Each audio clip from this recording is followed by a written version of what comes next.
नमस्कार मित्रांनो, सुस्वागतम. मुरंबा या मालिकेच्या आजच्या भागामध्ये अगदी मनपूर्वक मी तुमचं स्वागत करते. आजच्या या भागामध्ये रेवा आता चंदाला सांगत असते की हे बघ, मुकादम कुटुंबावर एकीकडे सुखाचा पाऊस पाडायचा आणि दुसरीकडे मात्र दुःखाचा डोंगर लोटून द्यायचा आणि त्या मुकादम कुटुंबाला सतत मात्र कन्फ्युजन मध्ये ठेवलं पाहिजे. आनंदाचं सेलिब्रेशन करायचं की प्रॉब्लेम फेस करायचे, नक्की काय करायचं आहे. आणि तेवढ्यात हे ऐकून चंदा म्हणते की वाव, खूपच भारी डोकं चालवलंस ग तू. म्हणजे कसं की एकीकडे स्वतःच संकट निर्माण करायची आणि दुसरीकडे मात्र स्वतःच उपकाराची छत्री घेऊन उभं राहायचं. आणि खरंच तुझा हा डाव बघून मी तर थक्कच झाले बाई, म्हणून चंदा हसत असते आणि रेवाचं कौतुक करत आहे. तेव्हा रेवा खुश होते. चंदा खुश होत आता लगेच बघ ना, अगं खरा खेळ तर पुढे आहे असं चंदाला म्हणते. आता कुठे त्या मुकादमांच्या भिंतीला तडे जायला सुरुवात झालेली आहे. तर तेव्हा लगेच चंदा विचारते की म्हणजे तुझ्या डोक्यात आणखीन काहीतरी मोठं आणि वेगळं चाललेलं आहे. तर तेव्हा आता रेवा म्हणते की हे बघ चंदा, बुद्धिबळाच्या खेळामध्ये वजीर मारला तर आता खेळ संपत नसतो. खेळ आपण तेव्हा आता कुठे खेळायला सुरुवात करतो जेव्हा मात्र त्यांचा राजा समोर यायचा असतो आणि खरा मास्टर स्ट्रोक आहे तर तो अजून समोर यायचा आहे. तर असा वार बी करेल की मुकादमांच्या पायाखालची जमीन सरकेल. त्यांचं जे रमाबद्दलचं प्रेम आहे तर ते कायमचं संपेल. त्यावरती चंदा विचारते की अगं पण तू नक्की काय करणार आहे असं. त्यावरती आता रेवा म्हणते की अगं हे बघ, थोडा वेळ थांब, तुला सगळं काही समजेल. त्यानंतर आता इकडे रमा तर खूप रडत असते. तेव्हा मयुरी हे सगळेजण मात्र रमाला शांत करत असतात की रमा प्लीज शांत हो, त्रास करून घेऊ नकोस, होईल सगळं काही नीट. आणि तेवढ्यात मात्र पार्वतीजी सुद्धा रमाला समजावते, परंतु रमा काही डोक्याचे हात काही काढत नसते, ते डोक्याला हात लावून बसलेली असते. पार्वतीजी म्हणते की अगं मयुरी काय म्हणते की प्लीज तू डोक्याला इतकं टेन्शन घेऊ नकोस, होईल सर्व काही ठीक. आणि तेवढ्यात आता अक्षय तेथे येतो. आता लगेच पार्वतीजी म्हणते की अक्षय, अरे हे कोणतं वागणं झालेलं आहे तुझं. एखादी चूक झाली तर मात्र एखादी डील हातातून गेली तर आता हे इतकं बोलायचं असतं, इतकं टोकाचं. आणि तुला काय वाटतं की तिने तुझं मुद्दाम नुकसान होण्यासाठी केलेलं आहे की हे सर्व. त्यावरती अक्षय म्हणतो की माझं काही असं म्हणणं नाही. तर पार्वतीजी म्हणते की अरे म्हणायचं नव्हतं पण शेवटी म्हणालास ना, आणि बघ ना किती वाईट वाटलं तिला. आणि हे बघ अक्षय, एक गोष्ट लक्षात ठेव, बिझनेस मात्र येत असतो आणि जात असतो, परंतु एकदा नात्यातील विश्वास जर गमावला तर तो मिळवता मिळवता नाटकी 9 येतात. आणि तू तिला सॉरी बोल. आणि हे बघ मी म्हणते म्हणून तू तिला सॉरी बोल. तेव्हा आता अक्षय लगेच रमाला सॉरी म्हणतोय. तो तिच्यासमोर येऊन बसतोय आणि तो जरा तोरेतच म्हणतो की ऐक ना रमा, अगं सॉरी. तेव्हा अभि आणि आनंद डोक्याला हात लावतात. तेव्हा आनंद म्हणतो की अक्षय जरा सॉरी बोलणार आहे, व्यवस्थित बोल जरा. मग आता पार्वती आजी लगेच तोंडावर बोट ठेवते आणि आनंद आणि अभि यांना शांत राहायला सांगते. त्यावरती अक्षय म्हणतो की दादा प्लीज तू हसू नकोस, मी प्रयत्न करत आहे. आणि अक्षय पुन्हा सॉरी म्हणतोय. आणि हे बघ मी सॉरी म्हणतोय परंतु रमा प्लीज ऐक ना. परंतु एक गोष्ट ऐकून घे, पेनड्राईव्ह मात्र कुठे हरवला ते जर तुझ्या लक्षातच आलं नसेल तर तू ती चूक पुन्हा रिपीट करशील. त्यावरती मात्र आता लगेच पार्वतीची म्हणते की अक्षय काय रे परत तेच तेच तेच तेच. त्यावरती आता अक्षय म्हणतो की बरं बरं माझं चुकलं, आय एम रिअली सॉरी. आणि खरंच मनापासून सॉरी. मला खरंच कामाचं प्रेशर होतं आणि तो राग मात्र तुझ्यावर निघाला. वास्तविक मात्र मला तुला खरंच काही म्हणायचं नव्हतं. त्यावरती रमा म्हणते की तुम्ही सॉरी म्हणू नका, पेनड्राईव्ह माझ्याकडून हरवलेला आहे. खरं तर मग मी सॉरी म्हणायला हवं, तुमची काहीही चूक नाही. हवं तर तुम्ही मला शिक्षा द्या, कारण इतक्या कष्टाने तुम्ही सर्व काही केलं होतं आणि माझ्या एका बावटपणामुळे हे सगळं होऊन बसले. तेव्हा अक्षय हसतो आणि म्हणतो ठीक आहे आणि परत म्हणतो की ठीक नाही. आणि हे बघ माझी चूक जास्त आहे, तुझी चूक अजिबात नाही. तेव्हा मयुरी, आनंद, अभि यांना हसू येत असते. ते गालाला हात लावून आता अक्षयच्या बोलण्यावर हसत असतात. आणि हे बघ पेनड्राईव्हच आहेत, आपण नंतर शोधूयात, त्याचं काही इतकं काहीच नाही, त्यामुळे तू नको इतका लोड घेऊस. आणि हे बघ ना, चूक सुधारण्याची आता आपल्याकडे एकतरी संधी आहे, त्यामुळे बघ इकडे बघ बरं माझ्याकडे. आणि असा मात्र एक मोठा श्वास घे. तेव्हा आता रमा ही श्वास घेत असते, तो पण दीर्घ असा श्वास. आणि हे आठवण्याचा प्रयत्न कर की तू ह्या कॉन्ट्रॅक्ट बद्दल, ह्या डील बद्दल तू काही कुणाशी बोलण्याचा प्रयत्न केला होता का, कुणाबरोबर काही वाच्यता केली होती का. तेव्हा आता रमा मात्र दीर्घ श्वास घेते आणि ती आठवण्याचा प्रयत्न करते की नक्की कुणाशी भेटले होते आणि कुणाबरोबर मी या विषयावर बोलत होते. आणि तेवढ्यात तिला रेवाबरोबर बोलल्याचे सगळे काही क्षण आठवतात.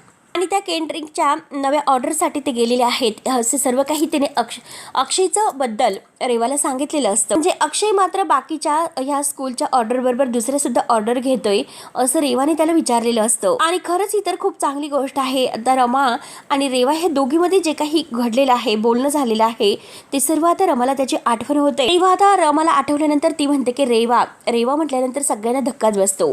आता रमा म्हणते की हो मी तिच्याशीच बोलले होते याबद्दल. अक्षय तर पूर्णपणे डोक्याला हात लावून गारच होतो, पूर्णपणे स्तब्ध, तो सोफ्याला टेकूनच बसतो. तेव्हा आता आनंद म्हणतो की हो खरंच, त्या मी सांगितलं होतं की रेवावर विश्वास ठेवणं खूप धोक्याचं आहे आणि ती रेवा आपल्या सोबत खेळत आहे तर. आणि तेवढ्यात मात्र रेवा ही दरवाजात येते आणि बेल वाजवते. मुद्दाम आता रेवा आपला विश्वास वाढवण्यासाठी तेथे तो पेनड्राईव्ह घेऊन आलेली असते आणि दरवाजात येऊन बेल वाजवते आणि सगळ्यांना हॅलो बोलते. रेवाला मात्र बघितल्यानंतर सगळ्यांना आणखीन धक्का बसतो. सगळ्यांचे चेहरे पडतात रेवा परत इथे आली म्हणून.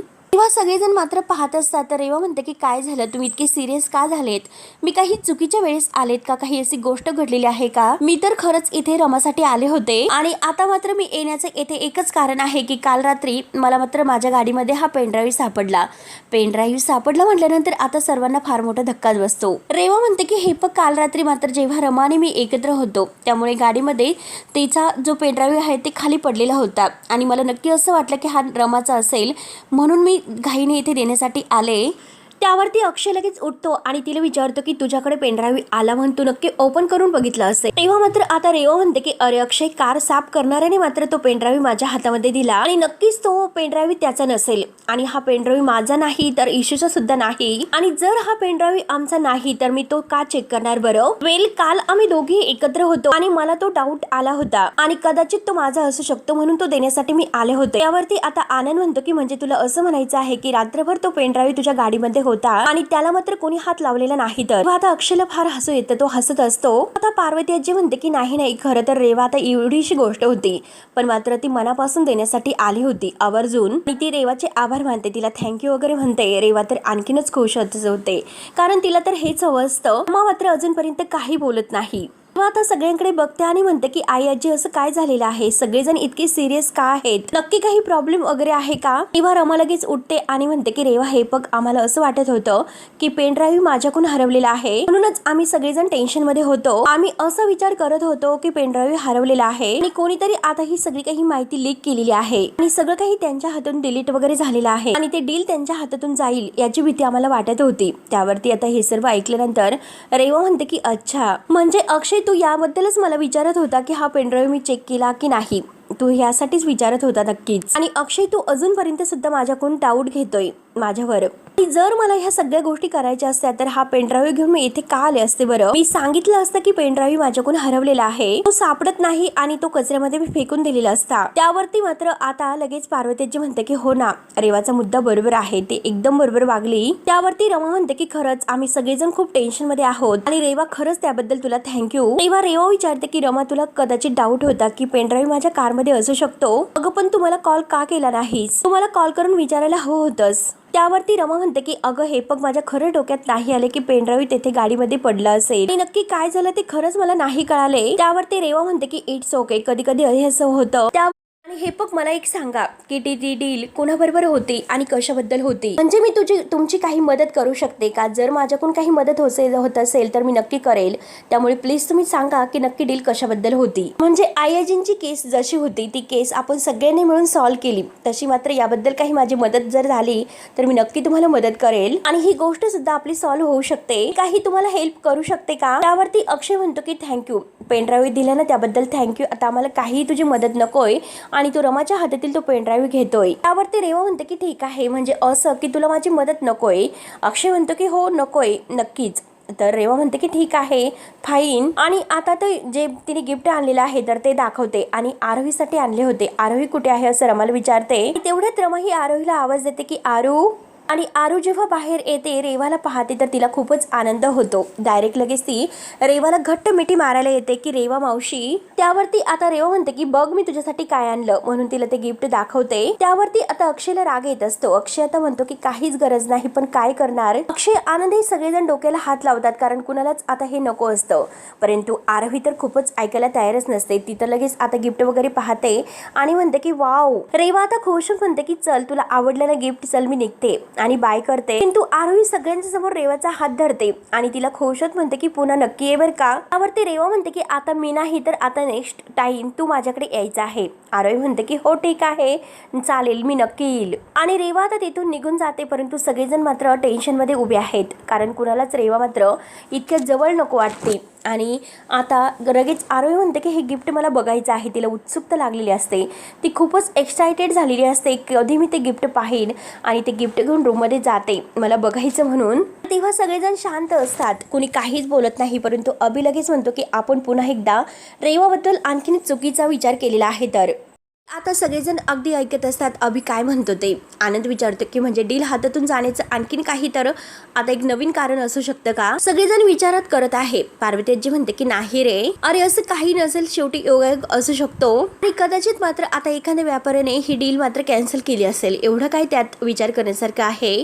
त्यावरती मयुरी म्हणते की आता हे सर्व काही असो, परंतु रमावरती मात्र आता विनाकारण आरोप झालेला आहे. तर डीलचं सोडा, परंतु रमाला जो मानसिक त्रास झालेला आहे त्याचं काय, त्रास मात्र कसं भरून निघणार आहे बरं. आणि अक्षय तू साध्या संशयावरून तिला किती बोलला त्याचं काय बरं. तेव्हा तर रमाला खूप वाईट वाटलेलं असतं. रमा लगेच आता मी आलेच असे बोलून मात्र आतमध्ये निघून जाते. आणि आता मात्र सगळेजण पाहत असतात, अक्षयला समजवण्याचा प्रयत्न करत आहेत. त्यानंतर आता अभि, आनंद, मयुरी बाहेर आता म्हणजे पोर्चमध्ये येतात आणि गप्पा करत असतात. आनंद म्हणत असतो की हे बघा, त्या दिवशी जे काही झालं तर त्या डीलमधून काही हाती लागलेलं नाही, फक्त शून्याचा पाडा आहे.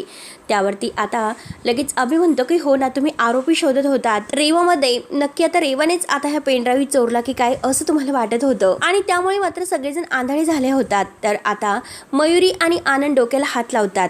आनंद म्हणतो की अभ्या, अरे कितीही गिल्ट देशील बरं. त्यावरती अभि म्हणतो की गिल्ट नाही, पण ते करत होतात. त्यावरती आनंद म्हणतो की तुला माहिती आहे की यातून काय निष्पन्न झालेलं आहे, आपण फक्त आणि फक्त एकमेकांचं डोकं खातो, बाकी दुसरे काही नाही. किंवा मयुरी विचारते की सगळ्यात जास्त डोकं कुणाचं खाल्लेलं आहे. त्यावरती अभि म्हणतो की रमाचं. बिचारी खरंच इतकी पॅनिक झाली होती आणि तिच्या मनाचा विचार तर कोणी केलेलाच नाही. किंवा आता रमा मात्र आता आपल्या रूम मध्ये कपड्यांच्या घड्या वगैरे घालत आहे, परंतु ती नाराज असते आणि तेवढ्या तेथे अक्षय येतो. अक्षय मुद्दाम तो आलेला आहे म्हणून खाकरण्याचं नाटक करतो.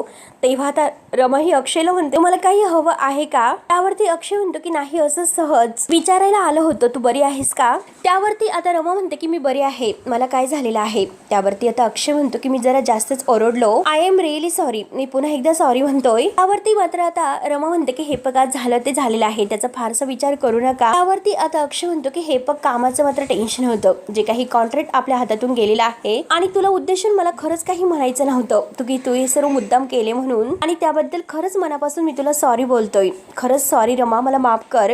त्यावरती रमा म्हणते की मला काही फार वाईट वाटलेलं नाही आणि तुम्ही सुद्धा त्याचा जास्त विचार करू नका. तेव्हा आता अक्षय म्हणतो की हेच मला नाही आवडत.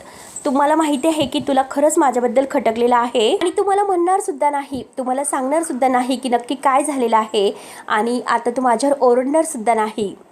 कसं चालेल बरं, तू इतकी गप्प कशी राहू शकते, काहीच कसं तू बोलत नाही बरं. प्लीज रमा, अगं तू असं करू नकोस आणि तू सगळं सहन करत असते, हे मला नाही आवडत तुझं. मी तुला सॉरी म्हणतोय आणि हे पग मलाच कळत नाही, भलताच राग माझा तुझ्यावर निघतोय. त्यावरती आता रमा म्हणते की काय बोलू मी, आता चूक तर माझी आहे, पेन ड्राईव्ह मी हरवलेला होता, माझ्याकडून ती चूक झाली होती, मग मीच तुमची माफी मागायला हवी. त्यावरती आता अक्षय म्हणतो कदाचित मात्र आता हे बोलण्यासाठी तुम्हाला वाईट वाटत असेल, परंतु मी खरंच सांगते की चूक माझी आहे, मी खरंच सांगते माझीच चूक झालेली आहे. तुम्ही स्वतःला मात्र दोषी मानू नका आणि मला सॉरी म्हणू नका. त्यावरती आता अक्षय डोक्याला हात लावतो आणि म्हणतो की अरे यार, कसं तुला समजायचं तेच मला नाही कळत. त्यावरती रमा म्हणते की हे बघा, मला ते सांगण्याची गरज नाही, ते मला कळतंय. मनात आतला विचार करत आहे की हिचा राग घालवण्यासाठी मलाच काहीतरी करावं लागेलच. आणि तेवढ्यात तो बाहेर येतो आणि विचार करत असतो की आता रमाचा राग घालवण्यासाठी नक्की मी काय करू. एऱ्या झाऱ्या मारत असतो. तेवढ्यात अभि, आनंद आणि मयुरी बाहेरच बसलेले असतात. आनंद लगेच म्हणतो की ओ अक्षय मुकादम, आणि आजच्या दिवशी मात्र तुमचं ठरलेलं असेल की बाहेर जायचं किंवा नाही जायचे, तुमच्या डोक्यामध्ये तेच आता ते डील बद्दल सुरू आहे. तर त्यावरती आता अक्षय म्हणतो की हो ना, डील नंतर मात्र डील कॅन्सल झाली आणि त्यानंतर मी जे काही वागलो, तर आता ते वागल्यामुळे माझ्या डोक्यामध्ये ते विचार सुरू आहेत की मी असं का वागलं असेल. म्हणजे मी रमावर इतकं चिडायला नको होतं, उगाच मी तिला एका पेन ड्राईव्ह वरून नाहक बोललो आणि खरं तर उगाच मी रमाचं मन दुखवलं. आता खरंच मला पश्चाताप होतोय. त्यावरती मयुरी म्हणते की अरे मग सरळ जा आणि रमाला सॉरी म्हण आणि छानच असं तिला एक गिफ्ट वगैरे दे. त्यावरती आता लगेच अक्षय म्हणतो की हे बघ, मला असं वरवर मात्र तिला सॉरी वगैरे नाही म्हणायचं. मी मला तिला मगाशी सॉरी म्हटलो, परंतु मला तिला खास असं काहीतरी सरप्राईज वगैरे द्यायचं आहे. मात्र आता आनंद म्हणतो की अरे तुझ्या डोक्यामध्ये हा थॉट आला म्हणजे नक्कीच आता तुला कळतंय का काय झालेलं आहे, जे काहीतरी रोमॅन्टिक झोन वगैरे असेल. त्या आता हे ऐकल्यानंतर मात्र मात्र आता सगळेजण अक्षयवर हसत असतात, अक्षयची चिडवत असतात, त्याची गंमत करत असतात. त्यावरती अभि म्हणतो की हे बघ माझ्याकडे एक प्लॅन आहे, कारण मागच्या बागेमध्ये छान अशी फुलं आहेत आणि त्या फुलांचा गजरा वगैरे तो असा मस्त तयार कर आणि तिला तो गिफ्ट म्हणून दे, म्हणजे तिला प्रेमाने तिच्या केसामध्ये माळ, तेव्हा ती खरंच खूप लगेच खुश होईल. तेव्हा आता मयुरी म्हणते की अभि तुला कळतं का, तो गजरा आहे तर तो सुकेल आणि त्यात फक्त काय राहील की दोरा उरेल, त्यामुळे असलं काही सरप्राईज वगैरे नको, त्यामुळे तू याचं हे जे काही सांगतो ना त्याचं काही ऐकू नको, तू त्याच्यासाठी मात्र असं हटके काहीतरी कर. त्यावरती आता आनंद म्हणतो की मयुरे दोऱ्याला मात्र इतकं कमी लेखू नको, नात्यामध्ये असणारा दोर आणि प्रेमाचा दोर आणि फुलांचं काय असतं, फुलं येत जातात आणि दोरा मात्र असा घट्ट राहतो एकदम. अभि म्हणतो की हो ना, म्हणजे दोरा काय असतो की एक विश्वासाचं प्रतीक असतो, त्याच्या भोवती मात्र सुंदर अशी सुंदर अशा क्षणांची फुलं आहे तर ती गुंफलेली असतात, अगदी ते क्षण आहे तर ते सुंदर असतात. आणि खरंच वाव क्या बात है. हे सगळं काही ऐकून मला काय वाटतं, तुम्हाला माहिती आहे का अक्षय, तू माझंच ऐक आणि तुला रमाला जर तुझं प्रेम समजायचं असेल, तिला फक्त आणि फक्त दोरा दे, तिला सगळं काही कळेल. तेव्हा आता सगळेजण खूपच हसतात, इतके हसतात की सगळ्यांना आता काहीच म्हणजे आनंद झालेला असतो. मयुरी म्हणते की अरे तुमचं नक्की काय सुरू आहे, काय चाललं. बघ रमाला फुलं आवडतात, फुलं तुम्ही काही कसं बोलतात बरं, मला मात्र त्या फुलांचा सुगंध आवडतो. छोटी फुलं ही महत्वाची असतात आणि त्या फुलांच्या सुगंधाने मात्र नातं कसं बहरून जातं, टवटवीत होतं. फुलं सुकली, गजरा सुकला तर फक्त काय उरतो, दोरा उरतो. आणि त्या दोऱ्याचं मात्र रमा काय करेल याचा विचार तुम्ही केलास का. तेव्हा आता लगेच अक्षय म्हणतो की तुझं नक्की काय सुरू आहे, काय चाललेलं आहे. येथे मात्र माझ्या मनाची तगमग सुरू होते, तरी सुद्धा तुम्ही माझीच खेचता, माझी गंमत उडवता का. तेव्हा आता सगळ्यांना गालातल्या गालात खूपच हसू येत असतं, सगळेजण हसत असतात. अरे तुम्ही भावंड आहात की काय, तुम्ही भावंड कमी आणि शत्रू तर जास्त आहात. त्यावरती आनंद विचारतो की अरे अक्षय तुला काय वाटतं की आम्ही खरंच तुझी मस्करी करतोस का. अरे आम्ही तर तुला असे आयडियाज देतो, ते पण वेगवेगळे असे मस्त, तुझी उलट मदत करतोय. त्यावरती आता अक्षय म्हणतो की तुमच्या आयडियाज वगैरे मला काही नकोय, सगळं काही तुमच्याकडे ठेवा, मला खरंच काही नकोय. मला काहीतरी असं मस्त रमासाठी करायचं आहे, स्टाईल बाज, अगदी हटके पद्धतीने. आणि नक्की काय करता येईल याचा मी विचार करतो. तुम्ही कोणी मला काही सांगू नका, तुम्ही फक्त गंमत उडवतात. मीच आता ठरवतो की काय असं नवीन हटके स्टाईलने द्यायचं आहे ते. त्यावरती आता अभि म्हणतो की हो अरे अक्षय वेगळं काही करण्यामध्ये खूपच स्पेशालिटी आहे. त्यावरती मयुरी म्हणते की अरे तेच तर आम्ही म्हणतो की नक्की तुला काय करायचं आहे बरं, अरे आम्हाला सुद्धा सांग, आपण सगळे मिळून प्लॅन वर्कआउट करूयात. त्यावरती आनंद म्हणतो की हो सगळे आणि नक्की. तर अक्षय म्हणतो की नको नको, काही गरज नाही तुमच्या मदतीची, आणि जे काही मी ठरवेल ना तर ते मग खरंच तुमच्यापेक्षा बेस्ट असेल, आणि तुम्ही मला जे काही सांगतात त्याबद्दल मला खरंच काही करायचं नाही, मी माझ्या मनाने करतोय.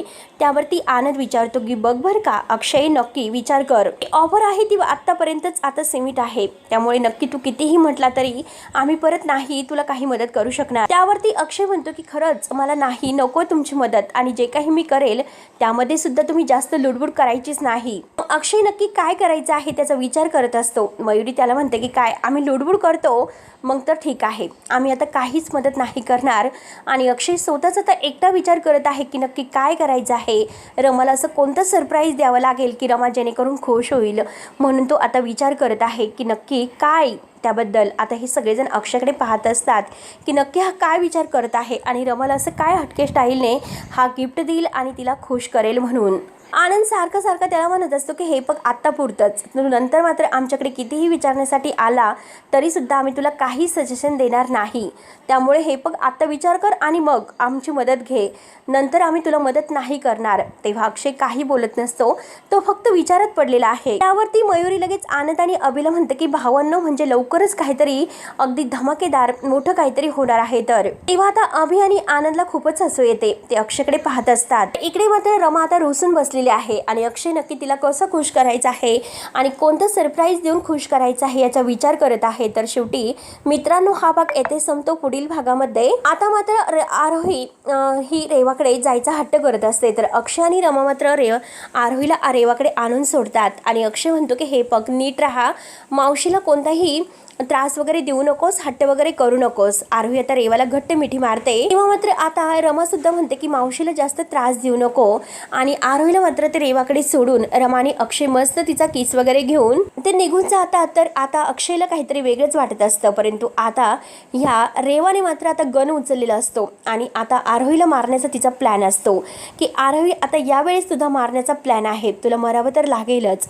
आणि अक्षय आणि रमा थोडेसे पुढे येतात अक्षय म्हणतो की काय झालं काहीच कळत नाही. तो गाडी थांबवतो. रमा विचारते की काय झालं, तुम्ही गाडी का थांबवली. तेव्हा आता लगेच अक्षय म्हणतो की मलाच खरंच काय झालं असं अस्वस्थ वाटतं, करमत नसल्यासारखं, मला मात्र काहीतरी मागे ओढत आहे, मागे झुकल्यासारखं. रमा म्हणते की हो मला सुद्धा अगदी तसंच होत आहे. आणि तेवढ्यात रेवा मात्र आपल्या हातामध्ये गन घेऊन येते. आरोहीला शोधत असते की आरोही आरोही आमची आरोही कुठे गेली. आणि आरोही मात्र आता तेथे लपून बसलेली असते सोप्याच्या मागे आणि रेवाने हातामध्ये गन घेतलेला असतो. रमाने अक्षय त्याच वेळेस मागे येतात आणि जोरात दरवाजा उघडून आता रेवा असं ओरडतात. तर रेवाच्या हातात गन असतो.